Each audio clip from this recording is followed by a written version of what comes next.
Hello? Hello? Look who's here. Come here, buddy. Come here. Come here. Where are you going? How are you? Huh? What do you mean?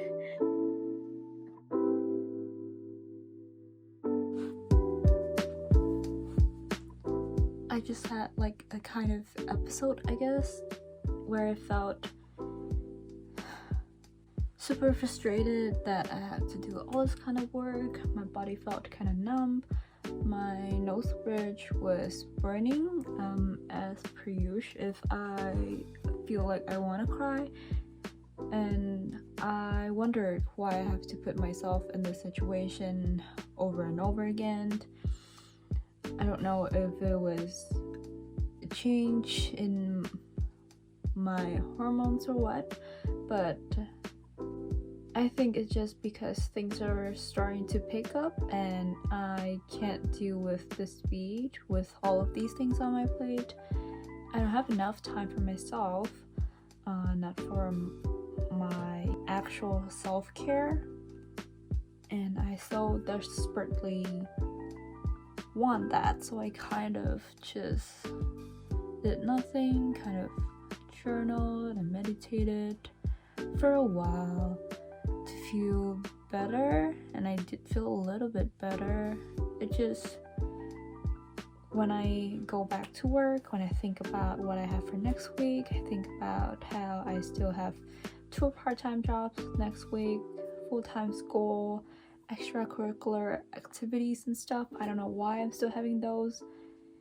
And I thought to myself, oh my gosh, I want to break down. And then it makes me wonder, why do I have to break down? It's not like I'm that tired, and I know I definitely have time, but I want to break down because it would make me feel better, or that's what I think. It seems like it's the right thing to do when I'm in this kind of situation. So many things to do, blah blah blah, break down. So I was kind of sitting with that thought and just observing how that thought kind of drives my body, my emotions. And sitting with your feelings is extremely uncomfortable. Oh my god, it just... So many things. I mean, so many things to do, but so many things here as in so many layers of this, like, belief that I gotta work on. I don't know what it is. I just need time. I mean, I just need to prioritize to work it out. I'm just not doing that because I want to work. I want to finish my work. I want to fulfill my responsibilities. Blah, blah, blah. It's just... And sometimes you just know that your decisions are not genuinely you when you feel these kind of things. I mean, at least I'm pretty hilarious, so I can entertain myself, but my brain is in an overdrive right now.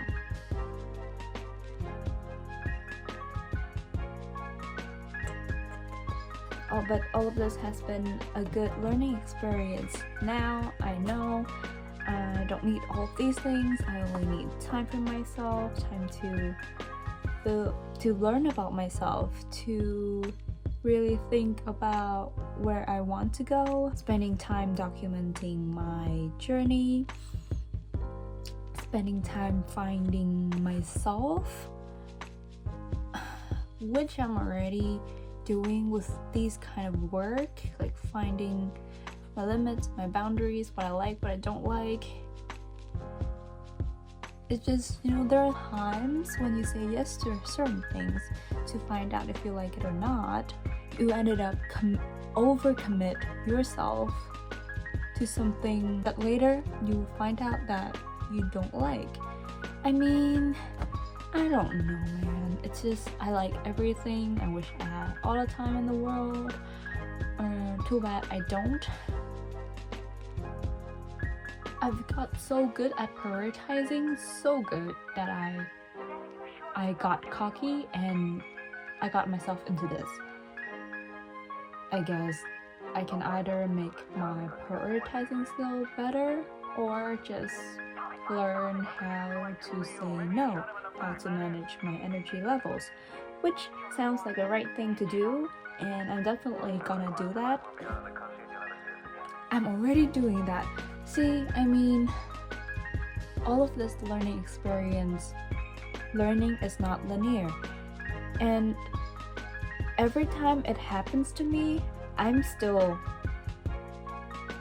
taken aback.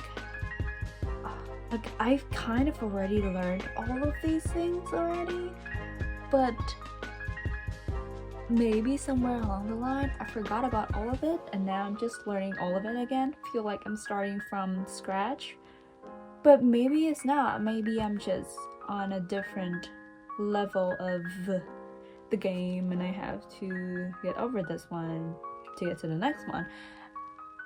I don't know. Or maybe I'm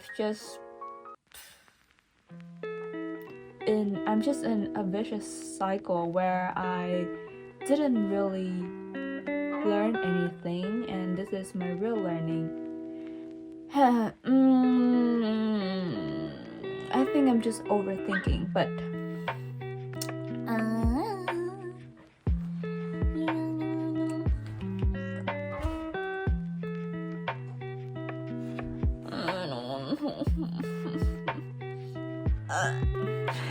and I'm not exactly treating my body and my mind very well. It's weird because it seems like the right thing to do is to treat yourself badly because your body kind of sees that you're not choosing yourself in other areas such as work. It becomes committed to that. It becomes committed to the idea that, okay, I am not living for myself, so I'm just gonna hurt myself with a bunch of like unhealthy food and bad sleeping posture and daily habits and whatnot. I feel like the search for this kind of well-being, like this wellness state, is like a house of cards. Everything has to be perfect, everything has to be in the right position, and if one thing kind of like slip off, everything's gonna fall. Like, it's just so fragile. Or it's not actually that fragile, but this is just like one phase in my life, and I'm gonna get like super anti-fragile. I mean, why are we doing this? Why are we not reading papers? Oh my gosh. Not gonna lie, I kinda enjoy this. Anyways, gotta get back to work.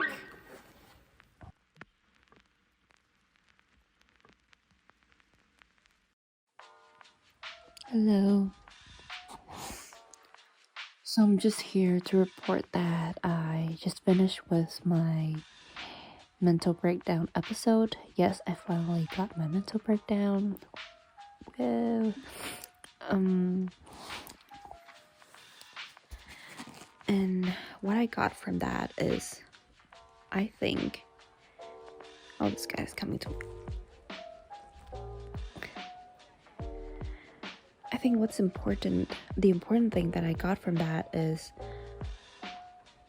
maybe having a mental breakdown is my coping mechanism. That's why I felt like I need to do this. Maybe some part of me is not used to like tiny little moments in my days where I'm aware of my emotions. it's used to it only understands big emotion, big pent-up emotions. Maybe it's because that's how I've been communicating with myself for my whole life. So like being mindful and like becoming aware of my thoughts and emotions doesn't help that much because my brain is not used to that language yet. It's great to be able to realize things like that. So I truly believe there's something to learn in every mental breakdown. Whenever it happens, it's usually just some part of us trying so desperately to tell us something that we haven't been listening to. And I guess my conscious brain was aware of it, but chose to ignore because it's so much easier to stick with the status quo, to continue with whatever I'm doing and fight against change. That's just how your body is wired, right?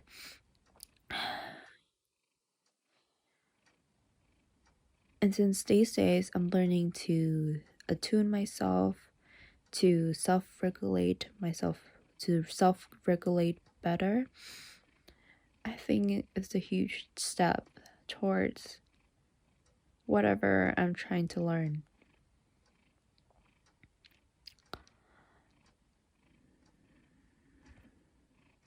One other thing to report is that I am having swollen eyes, and my eyes will probably get more swollen tomorrow morning.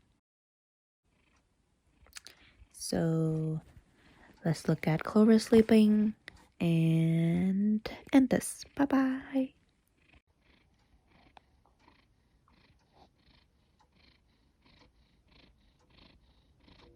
On. But broadly, our grasp of ourselves is incredibly fragile and tentative.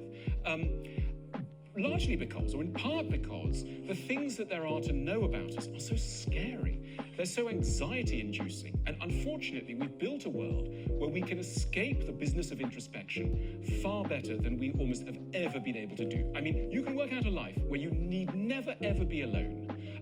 What's wrong with our phones is not that we're gaming on them or having fun on them. The problem is they don't allow us enough time with our thoughts.